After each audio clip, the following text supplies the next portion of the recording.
Hello, my dear friends. Today is December 30th, 2023, in the year of the Lord. As I promised yesterday, I want to come here today and upload a video about the effects of occult involvement and how we bring curses upon us. But when I woke up this morning, the Lord asked me to come here and give you my testimony about my deliverance and healing. And He wanted me to actually witness, basically. And I said, sure, whatever the Lord wants, the Lord always gets. So I'm actually going to start by just mentioning very quick. My journey with Christ started in 2008. And I went into a very deep dialogue and relationship with the Lord because I secluded myself from the outside world. I went on constant prayer. I used to pray about, 16 to 17 hours a day in prayer, constant mental prayer. I also fasted constantly. And also, I did not watch TV in the year of 2009, probably going in 2010. For an entire year, I didn't watch TV. And I stayed away from people because I wanted my consciousness to 100% work with the Lord. I wanted my infinite mind to be open with the Lord. And I wanted to learn as much as the Lord was giving me. So this was the process that He was training me, equipping me, rebuking me, correcting me, and teaching me. Okay, these are the years, that I would say. It doesn't mean that before that I was not walking with the Lord. It's just that my intense equipping by the Word, learning about the Word, started in the year 2008 and 2009 and on after that. So as I mentioned yesterday, it's one of the barriers that I spoke about that keeps you from receiving deliverance and healing, and how I got delivered and healed. We're going to talk about the first barrier, ignorance, because that was the start, the stepping stone for me, okay? As I mentioned yesterday, actually, that I prayed for a woman. And I'm going to mention that this person, this woman, was a relative. So it was very tough for me to cut ties and relationship because once or twice a week she would visit our home. So I also did not want to come harsh and just tell her that I want you to keep your visit to our home less frequent. Don't come frequently. Just make it less and less. But I'm going to tell you exactly what I prayed and why I prayed. Number one, this woman had the tendency of judging other people and characterizing them as sinners. Different people, she can characterize them as different way they sin. Like, that one is a liar, that one is a, sin, loves to steal. That one is a whore. Like this. She judged and categorized. So that was not something good that I used to witness all the time. Like, that was not enough. Every time she used her words, the choice of words that she used did not settle well in my home. And after that, when she left, it left a lot of side effects and a lot of damage. Okay, so that's why if you guys remember in my previous video, I've mentioned, if someone constantly hits on your wound, what would you do? If that person does not give you way to heal, although you're medicating it, but you constantly get a blow on the same wound and doesn't have a way to heal, how do you heal? So how do you forgive someone who is actually constantly looking into causing trouble in your home? How do you forgive them? That's why I went to Jesus, and that's how this whole thing about ignorance started. So when I went to Jesus and I said, this is what I keep hearing, and this is what she says, and of course, it's also causing trouble in my home. I just don't want her to come and tell me, what kind of a Christian are you for you to cut your ties with me, So the Lord tells me, number one, this soul is ignorant. That's how it started. And then when I asked how this soul is ignorant, He actually asked me to go read Matthew 7, verses 1 to 5, where He talks about judgment. Don't judge and you will not be judged. By the same measure that you measure, it will be measured unto you. Why do you see the speck in your brother's eye when you have a log in your own eye? So basically, Jesus tried to teach me that, she's suffering from character defects of ignorance because she keeps judging people, those who are stealing, committing adultery, lying, and all these things, but she cannot see her own self of what sins she has. And that's why he said she's suffering from ignorance, character defect. And sure enough, that was right, of course, not only because Jesus was pointing out and teaching me, because it was true. She was doing that. Now Jesus tells me, I want you to pray for her. And I said, how am I going to pray for her? He said, because praying for her will allow your soul to heal and you will be able to forgive her. That's the process. And I said, okay. And he said, all the more you pray for her, those who cause you more harm, and when you pray for them, that's when your soul receives the healing the most. Because you are showing empathy, compassion, and mercy to those who actually showed you not. And that's when your Heavenly Father will start showing you that mercy, compassion, and empathy. So I said, okay. Of course, when I first started, let's be honest, the prayer always comes from the lips because I'm still hurt. I'm learning. This entire thing is new for me. I'm learning the process of forgiving, not holding a grudge, not having resentment towards her, and forgiving her ignorance, forgiving her judgment and everything else, and the damage that was causing. So I prayed once, I prayed twice. Okay, it's coming from the lips, but then eventually when, just like Jesus directed me with love and patience to be, to persist in my prayer life and to keep praying for her, and I did. Now the prayer became very, very sincere from the heart. I truly wanted her to repent and be saved. When I started persevering in my prayer, the tone of the prayer changed from the lips to the heart. It was no longer Isaiah 29 verse 13. It was a real prayer from the heart. Okay? And like Jesus says in Mark 11:24, when they wronged you, forgive them and pray for them, basically. And I started praying for her. So I felt like I was growing more in the Lord because he was adding onto my gifts for me to be able to expand in my spiritual sight and see what was going on around me and what this woman was actually being attacked. She was just a toy for Satan. By the way, she lacked knowledge in the word of the Lord. She knew nothing about the word of the Lord. And the Bible always collected dust in her house. Well, the entire family was like that. They knew nothing about the word of the Lord. They had no knowledge of it, and they had no understanding of the will of the Father. So that was part of the reason she kept, using those choice of words that she used with me and with others, and upon others as well. One day she visits me again, and sure enough, the broken record, the repetitive thing comes up again, and she says the same thing. Every other woman out there who is divorced is a whore. She said the same thing again. And this time, remember, now I'm praying. Now my level is different because now the Lord has been working with me. I actually correct her with so much love because you know how Jesus says, if your brother sins against you, tell him the sin. If he doesn't listen, then bring a witness. So I kind of rebuked her with love. Okay, so I turned around and I said, does that make you a whore as well because you are divorced too?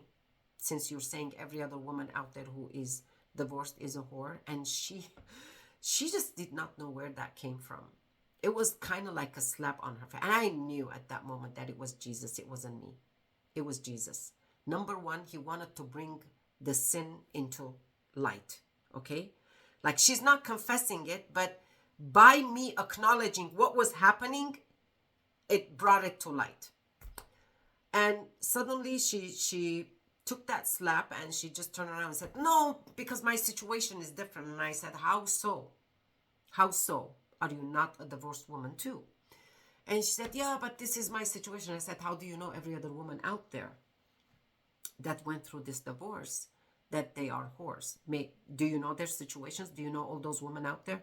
Mostly they are like that. I said, don't say mostly because you keep categorizing everyone and not once you tried to put yourself in their shoes as well because you are also a divorced woman. And I left it at that. So I continued to pray for her, by the way. I continued, but I was very happy with the fact that I was able to bring that ignorance character defect into light. What was she doing? So now when I, she did not change, of course. This is not an overnight course. I just want to say that. It did not happen overnight. One day, days go by, years go by, she calls me and tells me she was diagnosed with cancer. When I heard, I was very sad. I tell you the truth, I was sad. So I went to Jesus and I said, Lord, you know what she's going through. She called me, she asked me to pray for her. So now the Lord comes to me and tells me, I want you to show me your love. Your love is on trial. That, by the way, that was a statement. He always used that with me. Okay? And he always reminded me. It was a constant reminder in my brain. Matthew 12 verses 36 and 37. Remember, by your own words you will be condemned. By your own words you will be acquitted. So he constantly reminded me. And he told me, I actually want you to show me your love. I said, okay, fine. So I continued to pray, but now I doubled up my prayers. Do you know why I doubled up my prayers? Because I really wanted her to be healed.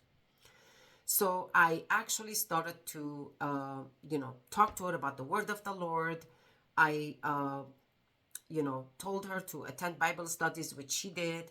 I asked her to pray, which she did. And eventually, over the course of the time, the process that she was going into chemo, and finally she was delivered and healed because Jesus came through. He really healed her and she was delivered from that infirmity, from that sickness. But that's not enough. Now I was very much happy with the results because now she knows Jesus, she accepted Jesus, she went into that path and she got healed. So I'm seeing results of my prayer. It's a different ball game for me.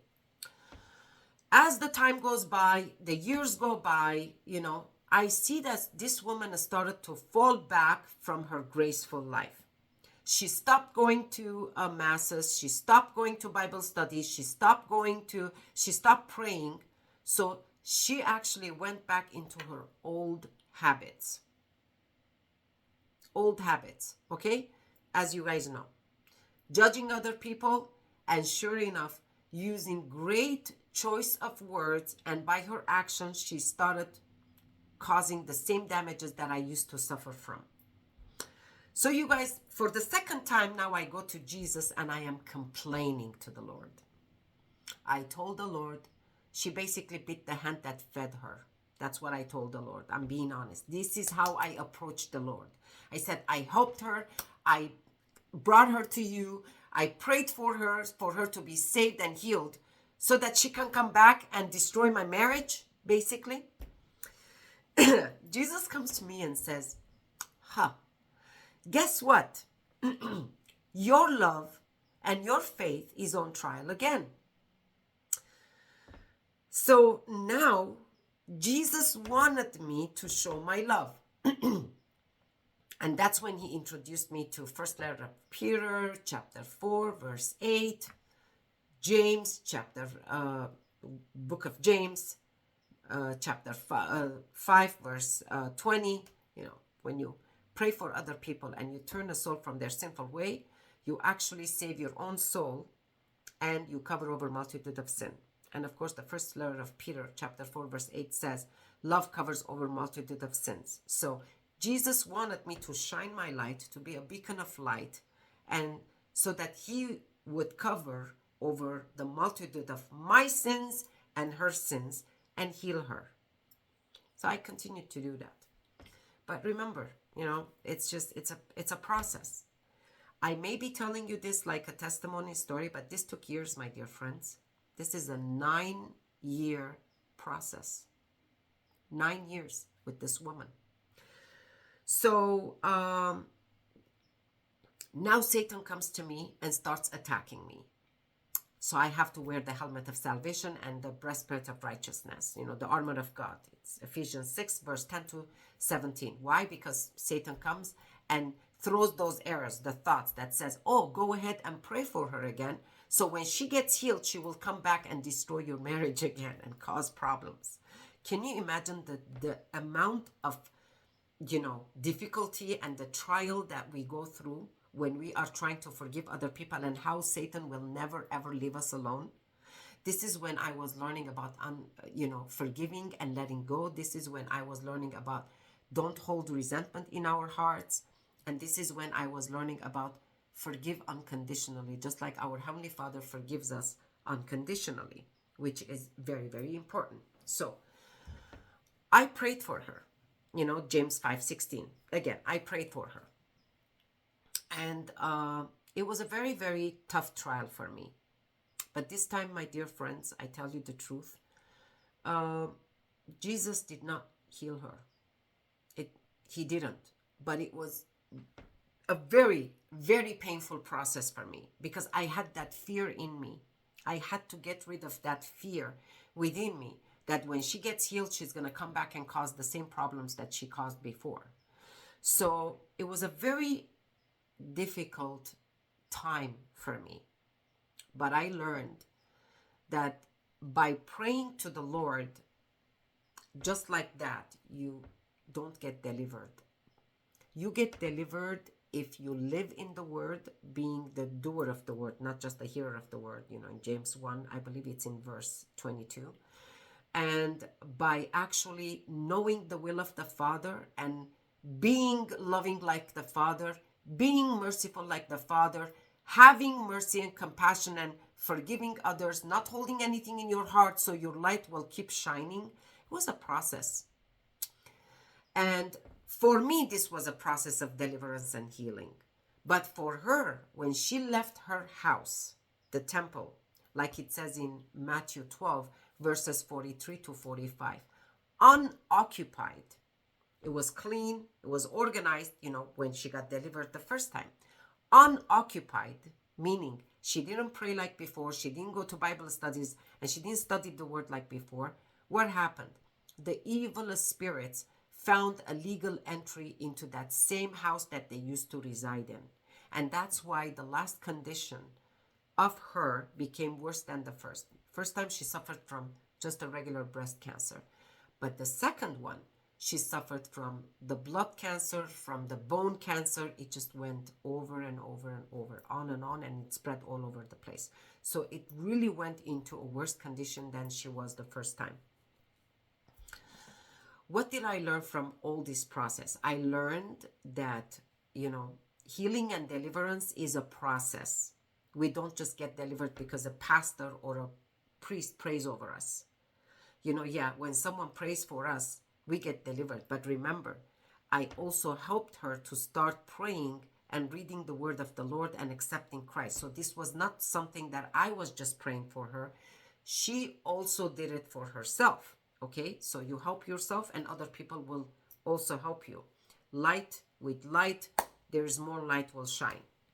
But when she, actually left the graceful life and stopped praying, then her house became unoccupied. You guys remember very well when I've mentioned, I believe, in the 2 Corinthians chapter 6, I believe it's in verse 13 or 16, where this is the temple of God. Either God is going to reside in it or the evil spirits are going to reside in it. So we have to be careful not to leave it vacant and unoccupied. So yes, we can pray and ask the Lord to deliver us. But in order for us to be delivered, what I learned is we have to be transformed into Christ. And we can only do that by changing our lives. I highly suggest you guys go read Isaiah 58. 59 is also a good chapter to read. It's about unconfessed sins, But 58 is the most, because the Lord does not hear our prayers when we are living a sinful life. And the Lord will hear us and deliver us and answer us if we actually come and do it from the heart and reach out to other people, pray for them, help them, give them, show mercy to them, just like we want the Father to do the same unto us. So constantly, Luke 6:37 have always been a crown over my head that Jesus reminded me. You want me to do this for you, you also have to do it to other people. And that will always be your healing and deliverance. And this is how you enjoy the Lord's healing. My dear friends, I have many, many miracles that I can share with you guys. Many testimonies, because the Lord has been great, the greatest. I mean, there are no words under heaven can describe or explain the amount of gratitude I have in my heart for me to come here and share all my beautiful testimonies with you guys to strengthen your faith and hope in the Lord. He's a great God. If you walk in Jesus, there is nothing that he is not willing to do for you. He will do everything for you because you become the pupil of his eye. Okay? Psalm 17 verse 8. You become the apple of his eye, and he will protect you under his wings. So until next time, which I'm going to come and talk about the occult involvement and the effects that it has on our souls, the toll it takes on our souls, and also the curses that we bring upon ourselves. I'm also going to upload a video about the second return of Jesus. Until then, my dear friends, stay blessed. God bless and Godspeed.